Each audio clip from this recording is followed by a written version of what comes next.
El día de hoy vamos a hablar sobre un tema muy importante, que es el absolutismo. Mi nombre es Sonia Guzmán y voy a dar hincapié a esta información.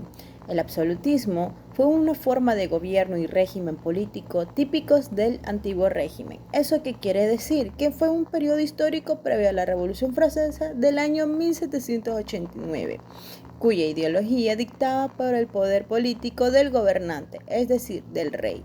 No estuviera sujeto a ninguna limitación como no fueran las propias de la ley divina o de Dios.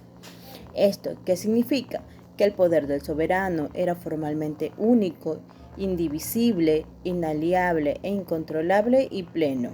En otras palabras, era un poder absoluto y de allí el nombre que se le confiere como ideología, es decir, el absolutismo. El absolutismo también proclamaba que el monarca era el Estado, por lo que los poderes públicos emanaban de su voluntad y estaban subordinados a sus consideraciones.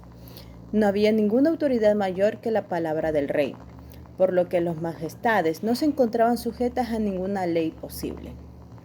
El origen del término del absolutismo.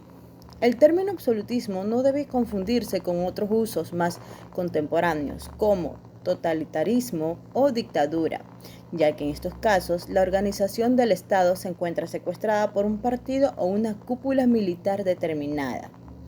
En el absolutismo, el Estado como tal no existe, ni separación de poder, y mucho menos partidos políticos. La ley se adhiere a la voluntad del rey simplemente. Vamos a hablar sobre los inicios del absolutismo.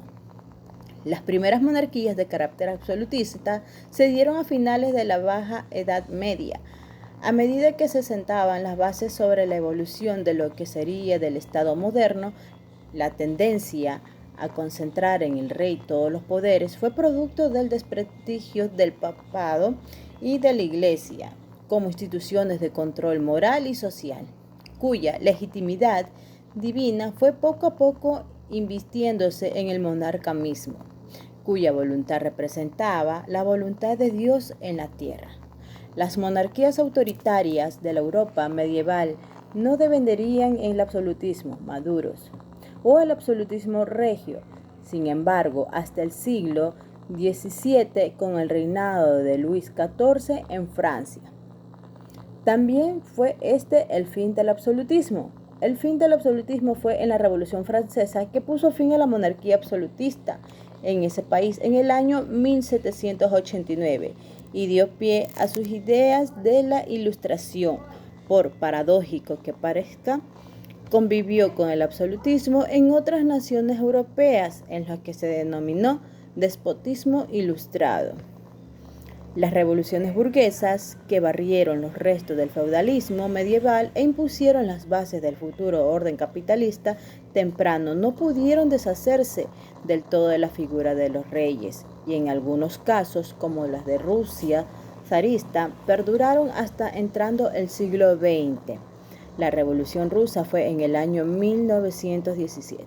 Sin embargo, la revolución del año 1848, llamada la Primera de los Pueblos, abolió la Santa Alianza y deshizo el retorno del absolutismo que caracterizó al siglo XIX a partir del Congreso de Viena en el año 1814 y 1815. Fue un proceso gradual de caída del absolutismo. Vamos a hablar también sobre los límites del poder absolutista. En el absolutismo no existían límites, en principio, para la voluntad del monarca, máximo jurista y autoridad en todas las materias sociales, políticas, económicas y morales.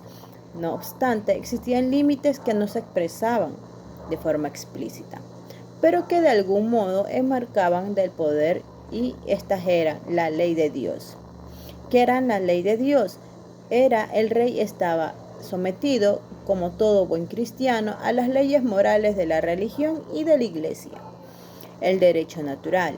Ciertas partes del derecho que atañían a los aspectos más fundamentales de la cultura y que por tanto no eran consideración del rey, se representaban con el absolutismo.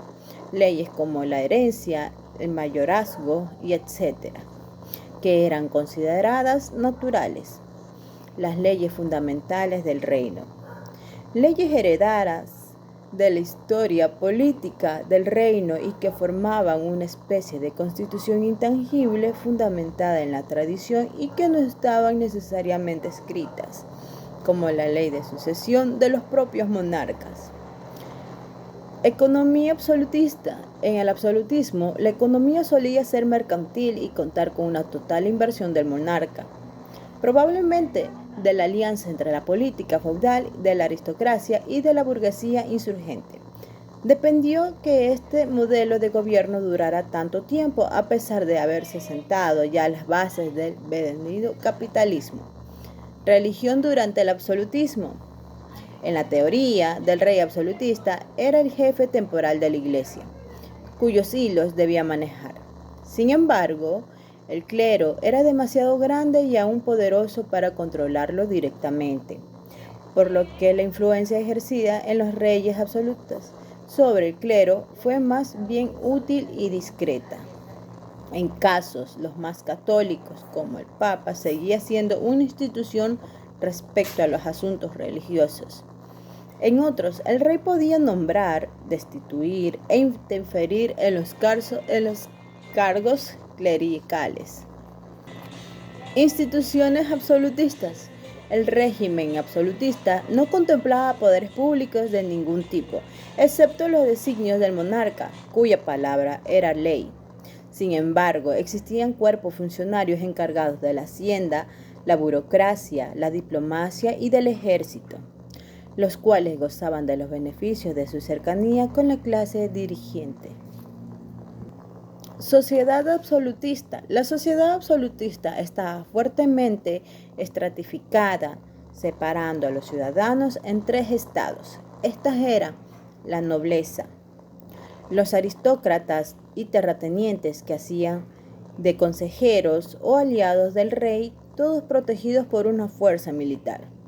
El clero, constituido por la clase eclesiástica, es decir, sacerdotes y monjas que vivían dentro del diezmo y de su cercanía con los poderes políticos.